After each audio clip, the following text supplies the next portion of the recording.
Un pauvre paysan chinois travaillait dur. Il était aidé dans les travaux des champs par son fils. Un jour, rassemblant toutes ses économies, il partit au marché acheter une bête pour soulager leur labeur. Il ramena un superbe cheval blanc pour tirer la charrette, rentrer les récoltes, rapporter le bois et faire bien d'autres tâches encore, ce qui satisfaisait les deux hommes.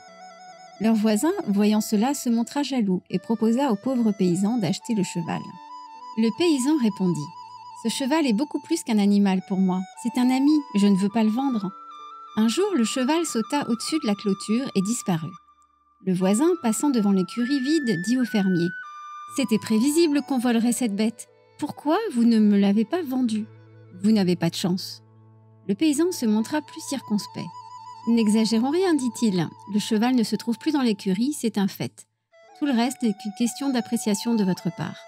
Comment savoir si c'est une chance ou une malchance ? Nous ne connaissons qu'un fragment de l'histoire. Qui sait ce qu'il adviendra ? » Le voisin se moquait du vieil homme. Il le considérait depuis longtemps comme un simple d'esprit. Le fermier n'étant pas assez riche pour s'acheter un autre cheval, il continua de travailler dur avec son fils. 15 jours plus tard, le cheval revint. Il n'avait pas été volé, il s'était tout simplement mis au vert et ramené une douzaine de chevaux sauvages de son escapade. Le voisin du fermier vint lui rendre visite. « Vous aviez raison, ce n'était pas un vol, vous avez de la chance. »« Je n'irai pas jusque-là, dit le paysan. Je me contenterai de dire que mon cheval est revenu. Comment savoir si c'est une chance ou une malchance ? » Le paysan demanda à son fils de dresser les étalons sauvages, ce qu'il entreprit. Au cours d'une séance de dressage, un des chevaux jeta son cavalier à terre et le piétina, lui cassant une jambe. Le voisin vint une fois de plus donner son avis. « Pauvre ami, vous n'avez pas de chance. Voici que votre fils unique est estropié. Qui donc vous aidera pour les travaux de la ferme ? Vous êtes vraiment à plaindre. »« Voyons, rétorqua le paysan, n'allez pas si vite.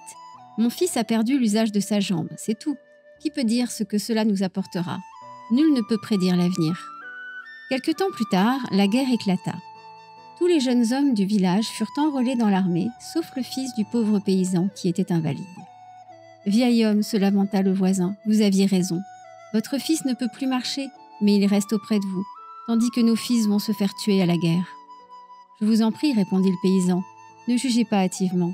Vos jeunes sont enrôlés dans l'armée, le mien reste à la maison. C'est tout ce que nous puissions dire. Est-ce un bien ou un mal ? Qui peut le dire ? Les choses ne changent pas, change ta façon de les voir, cela suffit. » Cette histoire nous invite à ne pas se laisser emporter par nos émotions, négatives comme positives, et à ne pas porter de jugement hâtif sur les événements de la vie. Nous ne pouvons pas prédire l'avenir. Face à un événement, il existe une infinité de possibilités qui nous échappent.